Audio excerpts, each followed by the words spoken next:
放快还未残，正到位八江溪破荒的外口，这是嘉义义德。这个所在因为出真侪朴树，所以嘛，互人号做朴树村。庄内有一间真有特色，敢若亲像小总统府的古厝。这间古厝就是洪清江故居。洪清江甲洪清曲两兄弟仔是日本时代义德庄上有代表性的人物。阿兄洪清江，互家族的名声搁较透。伊是咱日治时代地方的头人吼，开始是咱叫做东校寮区的区长啦，啊，落尾是做咱义德庄的庄长。伊咧做咱的庄长的时阵，就是咱目前咱义德乡的这道路的规划啦，吼，啊，甲咱这个布花的兴建，吼，包括咱通咸水迄个八种溪桥的起造，吼，啊，甲咱关地去这个成立咱这个义德国民小学，吼，迄阵的庄野场就是咱即摆讲的乡公所，啊，甲后壁的迄个组合，就是即摆的义德乡农会。拢是伫伊任内时阵兴建的，啊，伊嘛有得到总督府内底迄个木铎勋章哦，吼，咱洪清江先生对地方的这个贡献真正真大。其实洪家伫地方发展已经几若代，伊的老爸洪13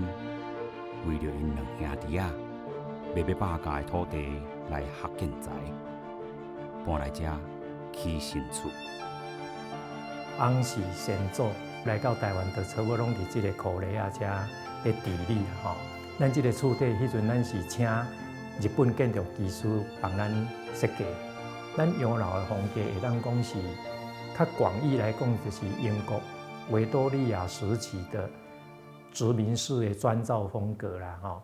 啊，若要讲较具体，就是咱大正风格，因为伊是伫日治时代大正的时阵起的，啊，可能是因为这个建筑师，伊属于咱总督府内底迄个官式建筑的建筑师内底其中一个嘛，所以难免伊的风格会较端正，感觉会较那像机关团体的迄种建筑，啊，其实这是咱一般的民居啦，吼。经过要活100年的岁月，故居伫2008年获政府指定做古迹。不过，伊当时故居放拍远已经有一段时间。咱的厝二楼因为四角落拢互迄个交情的金青海去啊，拢开裂，砖造的房子无法通愈合嘛，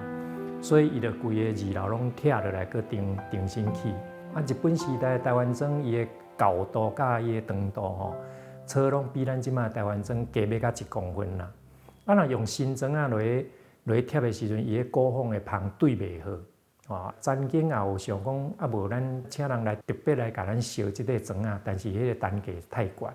啊落尾咱怎啊将2楼贴落来，下只个庄啊，因为咱即个庄啊壁有3顶庄啊高啦，吼，所以较去清内底即2顶吼，迄个年花甲清掉，甲起倒转。伫古迹的修复，咱会当如职如实啊，吼，照原来的啊，照原来的样。安尼甲修复起来，嘛感觉修了真好，模仿的迄个技术也真好，安尼是真有价值啦。甲古厝保留落来，毋但会使讲家族的故事，嘛通传承祖先的精神，互家己有面对困难的勇气，才有法度，搁再拍拼事业，贡献社会。